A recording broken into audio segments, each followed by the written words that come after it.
একটি গাছ একটি প্রাণ। আর তাই আজ মাধ্যমিক পরীক্ষার শেষ দিনে সিউড়ি পৌরসভার চেয়ারম্যান মাননীয় উজ্জ্বল চট্টোপাধ্যায় মহাশয় সিউড়ি কালীগতি স্কুলে উপস্থিত হয়ে মাধ্যমিক পরীক্ষা শেষে পরীক্ষার্থীদের হাতে তুলে দেন গাছ ও আইসক্রিম। ছাত্রীদের বলেন, এই গাছ যেন তোমরা কোথাও লাগাবে এবং এই গাছ বড় করার দায়িত্ব তোমাদের। এভাবে আমরা প্রকৃতিকে বাঁচিয়ে রাখবো। আর এই গাছ ও আইসক্রিম পেয়ে পরীক্ষা শেষে আরো আনন্দিত মাধ্যমিক পরীক্ষার্থীরা।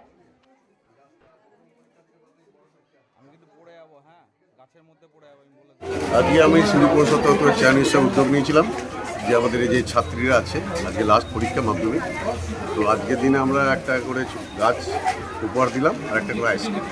বাচ্চাদের আগামী ভবিষ্যৎ জীবনে প্রথম বড় পরীক্ষা আজকে শেষ হল, এই জন্য গাছ উপহার দেওয়ার কারণ কি?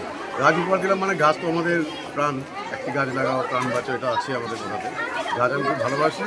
আর আগামী দিন যেন এই ছাত্রীরা এই গাছের ওপর পরিবেশের ব্যাপার যেটা আমাদের হচ্ছে বিশ্বজুড়ে, তার জন্য একটু নজর দেয়, এটার জন্য গাছ শেষে যে আইসক্রিম গাছ দেওয়া হলো চেয়ারম্যান সাহেবের তরফ থেকে, কেমন লাগছে আপনাদের? খুবই ভালো, আমরা খুবই আনন্দিত হয়েছি। আজকে পরীক্ষা ভালো হয়েছে আর পরীক্ষা শেষে এরকম একটা উপহার খুবই আনন্দ। পরীক্ষা ছিল আজ? আজ বোধহয় বিজ্ঞান ফিজিক্যাল সায়েন্স।